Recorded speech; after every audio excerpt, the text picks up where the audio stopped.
أعوذ بالله من الشيطان الرجيم بسم الله الرحمن الرحيم رب اشرح لي صدري ويسر لي أمري واحلل عقدة من لساني يفقهوا قولي واجعل لي وزيرا من أهلي يا رب زدني علما يا رب زدني علما يا رب زدني علما السلام علیکم ورحمۃ اللہ وبرکاتہ۔ آپ سب کیسے ہیں؟ مجھے امید ہے آپ خیریت سے ہوں گے۔ اللہ تعالیٰ آپ کو آپ کے لیے آسانیاں فراہم کرے اور آپ کو اسلام کے احکامات کو فالو کرنے کی توفیق عطا کرے، ہم سب کو، ہماری اولاد کو، ہمارے بہن بھائیوں کو، ہمارے دوست احباب کو، تاکہ ہم اپنی زندگی کو ایک مومن کی حیثیت سے گزار سکیں۔ آمین ثم آمین۔ آئیے دیکھتے ہیں پچھلے لیسن میں ہم نے کیا پڑھا تھا۔ ہم نے دیکھا اللہ تعالیٰ انسان کی رہنمائی کے لیے، اللہ تعالیٰ نے انسان کی رہنمائی کے لیے والدین کے موضوع پر بات کر کے انسان کی مکمل رہنمائی فرما دی۔ انسان کو اف تک کرنے کی اجازت نہیں، کجا کوئی بدتمیزی کرنا۔ بڑھاپے میں اس طرح والدین سے سلوک کرنے کی ہدایت دی گئی جس طرح پرندہ اپنے پروں سے اپنے بچوں کو حفاظت میں لے لیتا ہے، اور جو دل سے خدمت کرے اس نے تو دنیا میں ہی جنت کما لی۔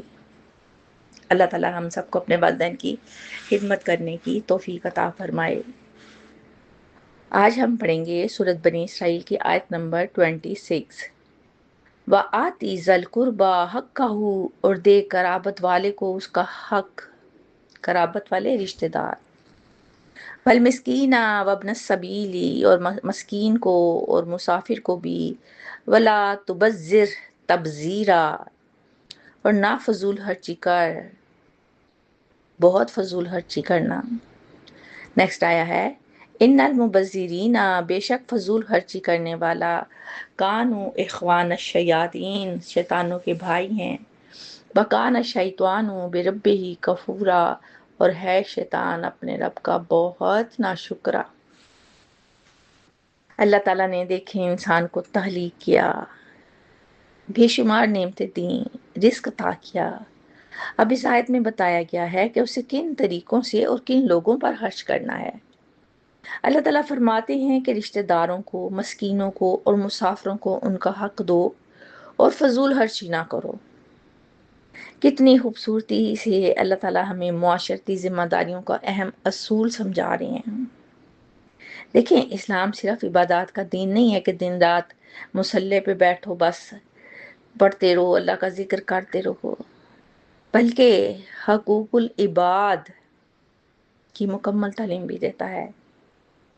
یہاں سب سے پہلے رشتہ داروں کو حق ادا کرنے کا حکم دیا گیا، کیونکہ دیکھیں رشتہ داروں ہی سے تو خاندان بنتا ہے۔ اب حق سے مراد صرف مالی مدد نہیں ہے، بلکہ حسن سلوک ہے، خیر خواہی ہے، اور تعلق کو قائم رکھنا بھی ہے۔ اللہ تعالیٰ چاہتے ہیں کہ مال کو صرف اپنی فیملی تک محدود نہ رکھو، بلکہ دوسروں کی ضروریات میں بھی شامل ہو۔ اس کے بعد مسکینوں کا ذکر کیا گیا، جو کہ اپنی ضروریات کو پورا کرنے سے قاصر ہیں، اور بعض اوقات ایسے ہوتا ہے کہ ان کے پاس کچھ چیزیں ہوتی ہیں لیکن وقتی طور پر کوئی مشکل آ جاتی ہے تو اس کو پورا کرنے کا حکم دیا گیا ہے۔ اسلام ایسے محتاج لوگوں کو نظر انداز کرنے کی اجازت نہیں دیتا۔ غریب لوگوں کے لیے دل میں رحم اور سخاوت ضروری ہے۔ پھر مسافروں کا ذکر فرمایا۔ پرانے زمانے میں تو سفر میں بہت سی مشکلات ہوتی تھیں، اس لیے جب کوئی مسافر راستے میں پریشانی یا تنگی کا شکار ہو جاتا تو ہم لوگوں کو اس کی مدد کرنے کا حکم دیا گیا تھا، اور یہ تعلیم آج بھی اتنی ہی اہم ہے جیسے کہ پہلے زمانے میں تھی۔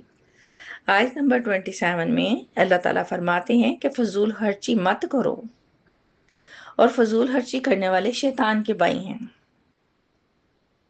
اس کا کیا مطلب ہوا؟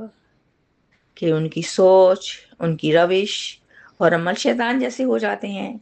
دیکھیے شیطان کا سب سے بڑا جرم ناشکری اور سرکشی تھا۔ مانتے ہیں نا ہم اس بات کو؟ اللہ تعالیٰ نے اسے عزت دی تھی، مقام دیا تھا، نعمتیں عطا کی تھیں، لیکن اس نے کیا کیا؟ تکبر اور نافرمانی کی۔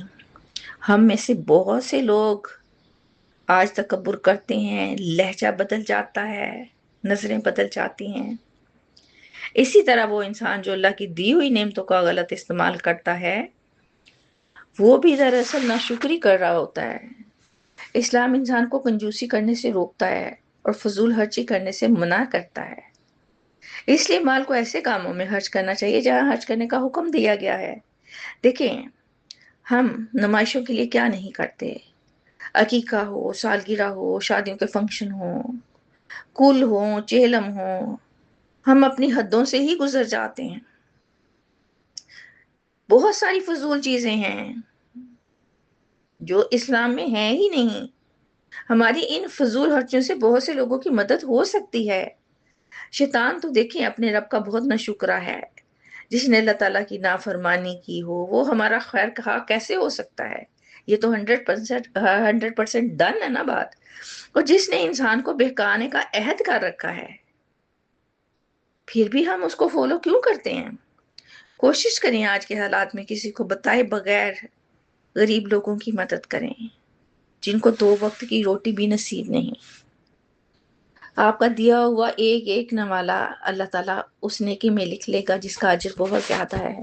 سورہ بنی اسرائیل کی آیت نمبر 28 پڑھتے ہیں، وَإِمَّا تُعْرِضَنَّ، اور اگر تو ضرور اعراض کرے، عَنْهُ مُبْتِغَاءَ، ان لوگوں پر یعنی مساکین پر، رشتہ داروں پر، مسافروں وغیرہ سے تلاش کرتے ہوئے، رحمت ربی کا، اپنے رب کی رحمت کہ ترجوہا، تو امید رکھتا ہو اس کی، فَقُلْ لَهُمْ، تو کہہ ان سے، قَوْلًا مَيْسُورًا، آسان اور نرم بات۔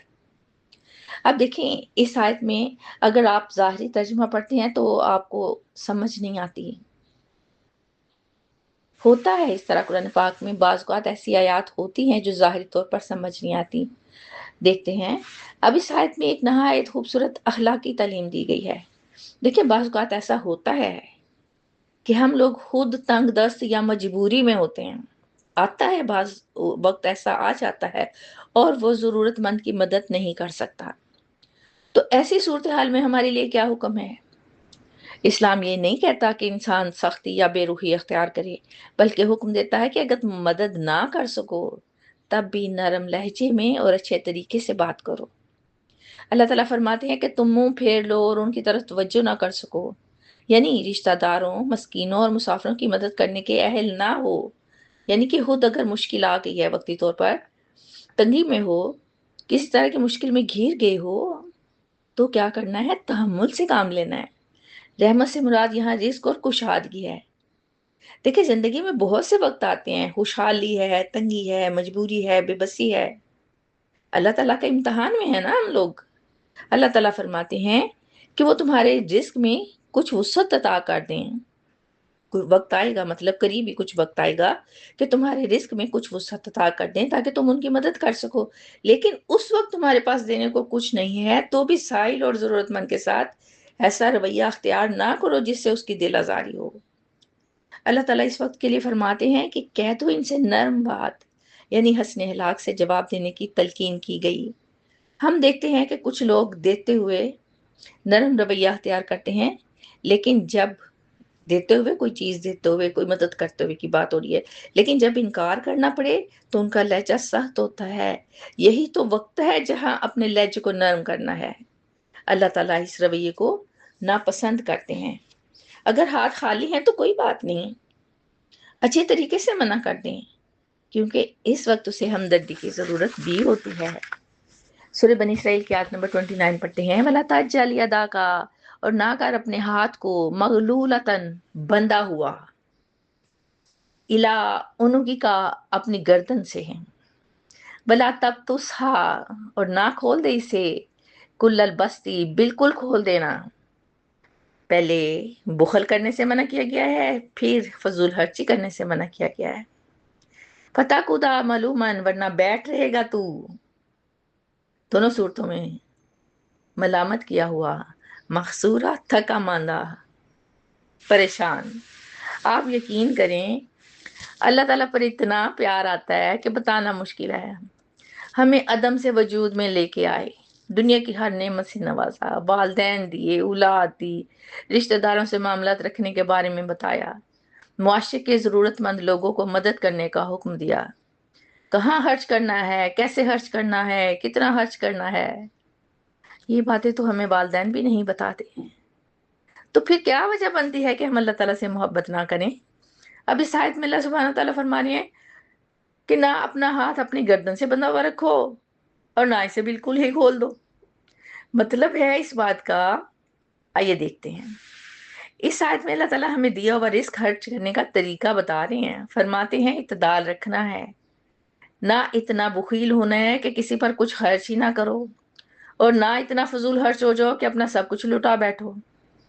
ہاتھ کو گردن سے بندھا ہوا رکھنا کنجوسی کی مثال ہے، یعنی ایسا شخص جو مال رکھتے ہوئے بھی دوسروں کے حقوق ادا نہ کرے، اور بعض کا تو ایسا ہوتا ہے کہ وہ خود پہ بھی خرچ نہیں کرتا، ضرورت مند کی مدد نہ کرنے اور ہر وقت مال جمع کرنے کی فکر رکھے، تو اللہ تعالیٰ اس رویے کو پسند نہیں فرماتے، کیونکہ اس سے دل کی سختی بڑھ جاتی ہے اور خود غرضی نظر آتی ہے۔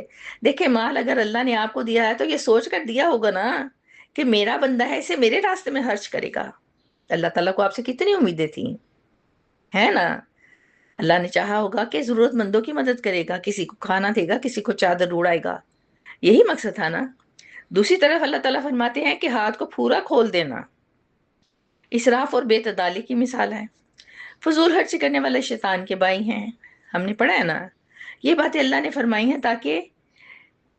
ہیں نا کہ اللہ تعالیٰ جھوٹ بولتے ہیں، غلط فرماتے ہیں؟ نہیں، اللہ تعالیٰ کی ہر بات سچ، اللہ تعالیٰ کا ہر وعدہ سچا۔ اللہ فرماتے ہیں اتنا بھی خرچ نہ کرو کہ خالی ہاتھ رہ جاؤ، بعد میں خود محتاج اور پریشان ہو جاؤ گے۔ یعنی اگر کوئی شخص جذبات میں آ کر سب کچھ خرچ کر دے تو بعد میں پھر دوسروں کا محتاج بنے گا نا۔ اس لیے قرآن نے معلوماً محصورہ فرمایا، یعنی ایسا انسان آخرکار شرمندگی، پشیمانی اور بے بسی کا شکار ہو جاتا ہے۔ اس لیے نہ فضول خرچی کرنی ہے، نہ بخیل ہونا ہے، بلکہ کیا کرنا ہے، اعتدال میں رہنا ہے۔ وقت تھوڑا سا بڑھتا جا رہا ہے، اتنی امپورٹنٹ آیات ہیں، جتنی بھی کوشش کروں ٹائم تھوڑا سا بڑھ جاتا ہے۔ لائک کا بٹن دبا دیجئے، شیئر کر دیا جائے کریں، صدقہ جاریہ ہے میرا پتر، اور تھوڑا سا کومنٹ دے دیا کریں، اچھا یا برا دونوں صورتوں میں قبول ہے، کوشش کریں۔ اس کے ساتھ اجازت، اللہ تعالیٰ آپ کو اپنے حفظ و امان میں رکھے۔ اللہ حافظ۔